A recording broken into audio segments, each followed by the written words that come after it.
I went and printed off this document that I'm going to talk about, and I was planning on highlighting all of the parts that concerned me. Well, pink, pink, pink, look at all that. Pretty much highlighted the whole freaking document, okay? Why did I do this? Because when I think that there's something that could help or hurt my family, I look into it and I research it. I don't go off of what everybody's telling me.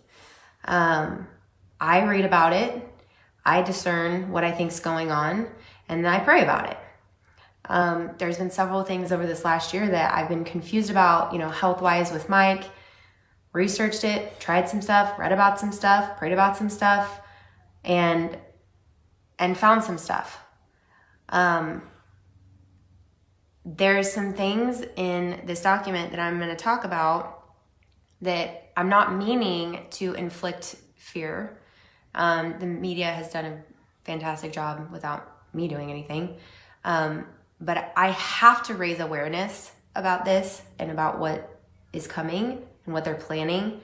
And honestly, it probably should scare you. I don't have anything to gain by telling you guys any of this. Here is what I have.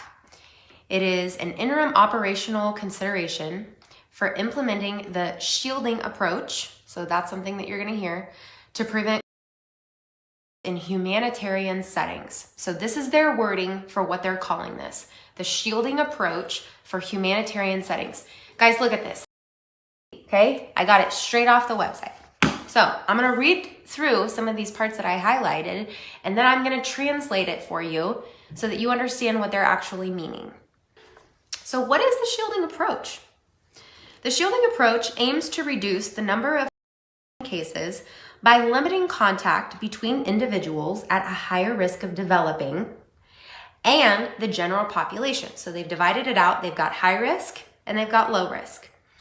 High-risk individuals would be temporarily relocated to a safe or green zone established at a household, a neighborhood, a camp or sector or community level, depending on the context and setting.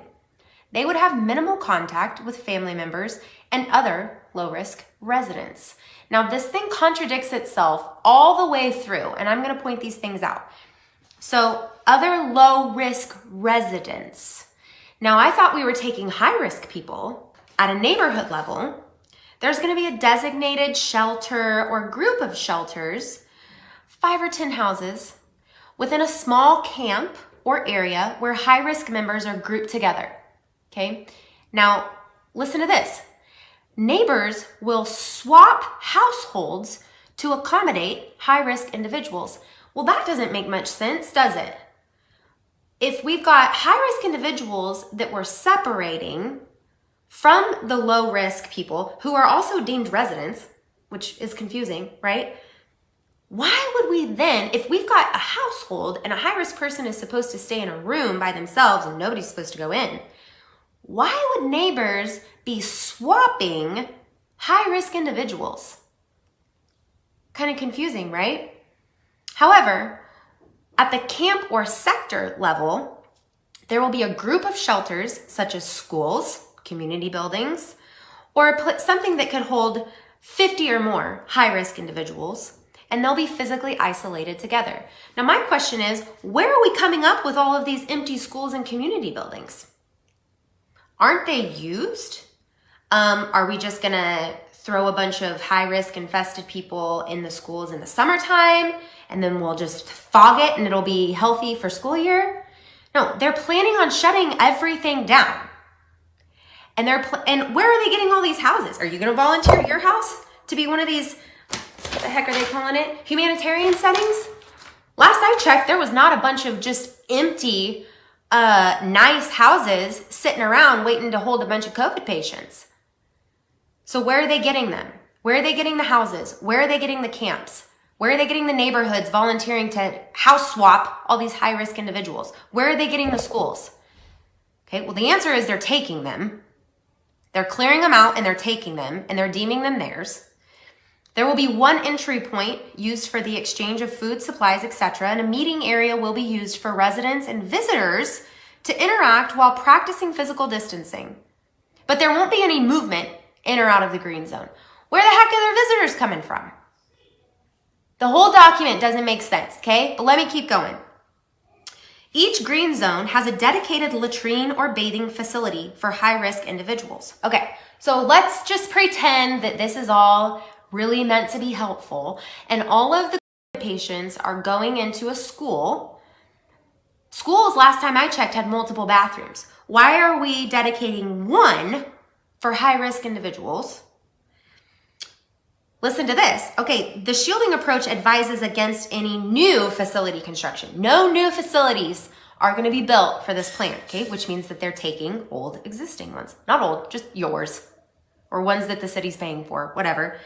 Few settings will have existing shelters. So the places that they're picking don't even really have shelters. Or communal facilities with designated latrines or bathing facilities for the high-risk individuals. So in those settings where there's no shelters and no latrines, the latrines are just going to be used outside and often shared by those high-risk individuals. What the crap? I thought we were going to have one designated bathroom, safe bathroom for the high-risk individuals. But, you know, sometimes those shelters aren't going to be available, so we're just going to make them do their business outside in a shared facility. Everybody's just going to share because we just ran out of space over here that you cannot share. But over here, everybody's just going to share outside. Have you ever watched any shows or looked at any pictures from concentration camps? Because this is what they are describing.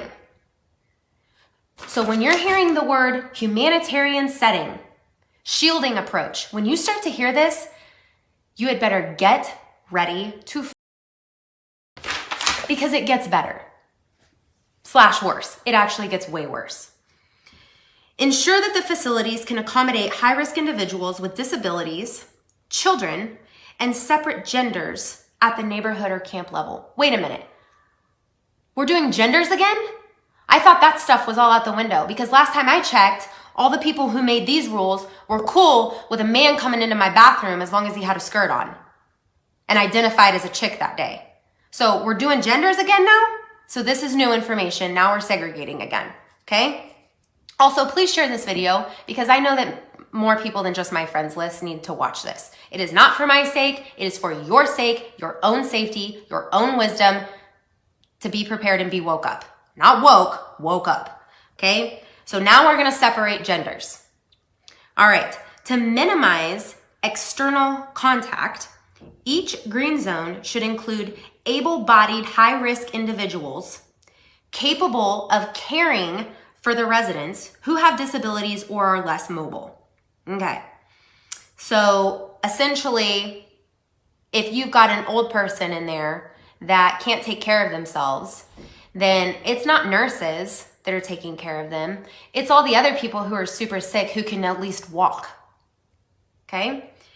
Otherwise, if there's not anybody that's healthy enough to an able-bodied high-risk person, then they're gonna designate low-risk individuals for these tasks, preferably those who have recovered from confirmed.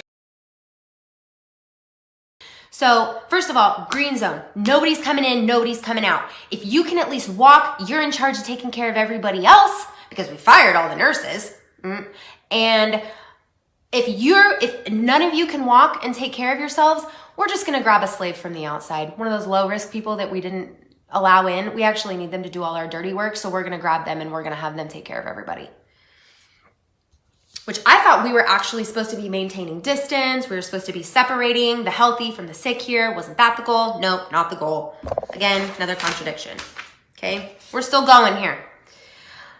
Attaining and maintaining a minimum sphere standard. So the sphere is the, like the absolute minimum requirement health requirement that you have to meet in a humanitarian setting, okay? The minimum. So attaining and maintaining the minimum sphere standard is difficult in the settings for the general population.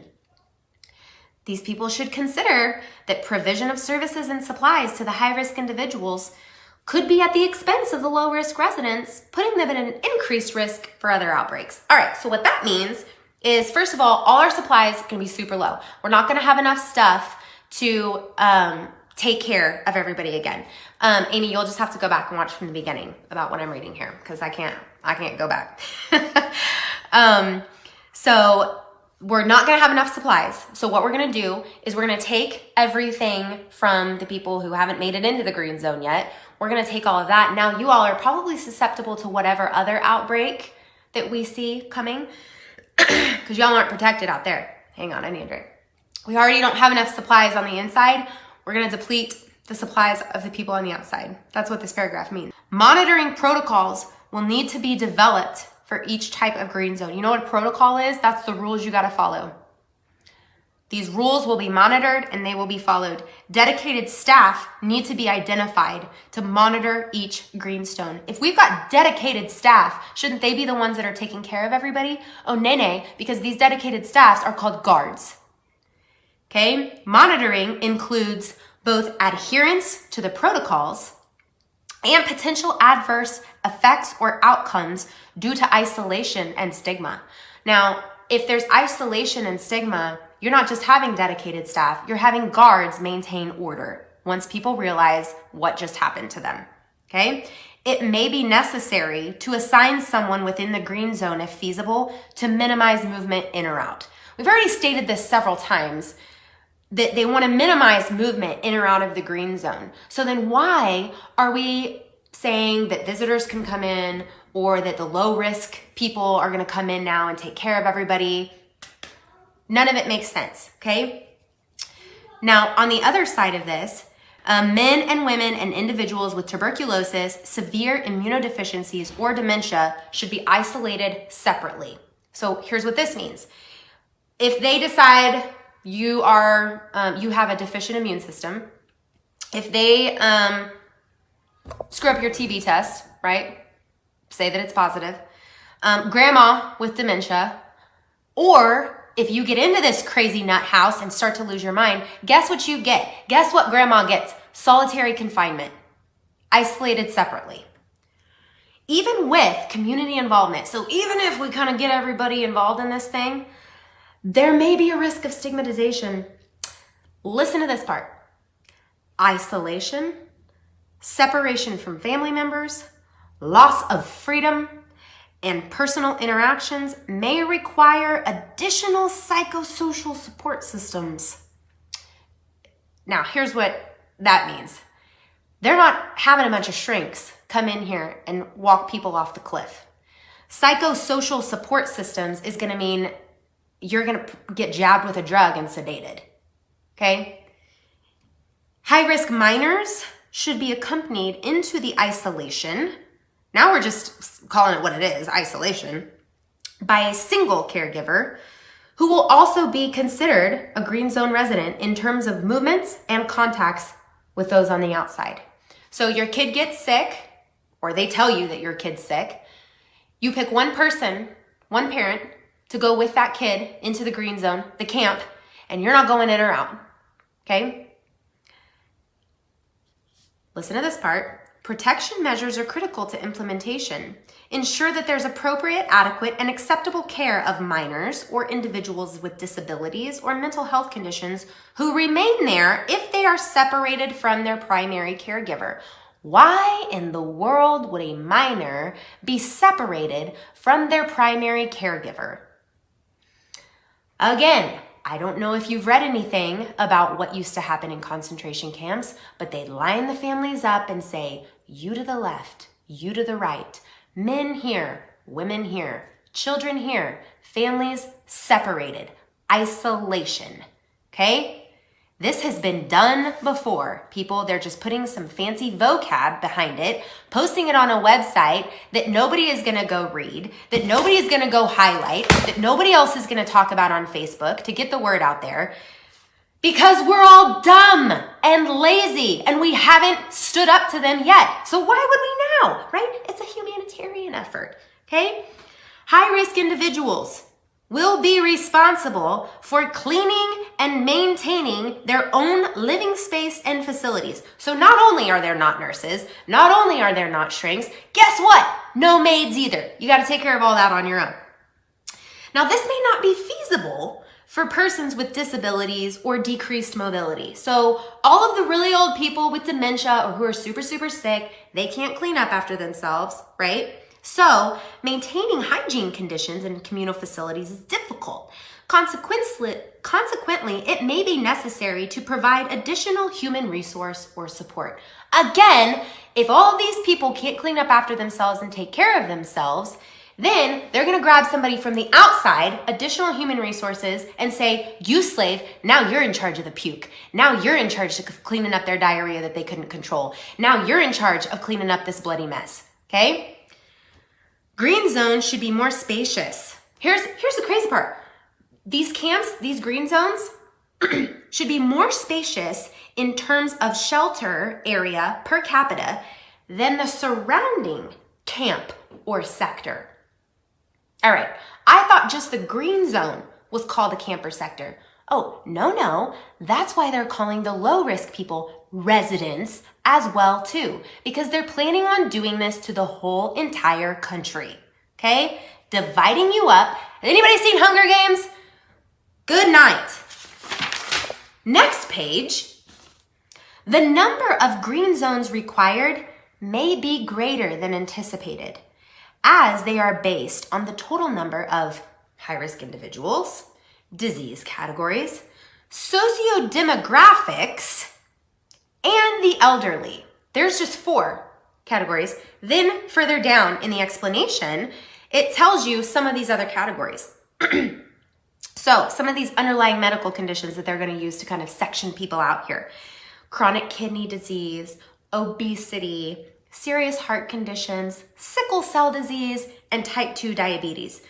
Why in the world would we need to be separating all these people? Additionally, many camps and settlements host multiple nationalities, which will require additional separation.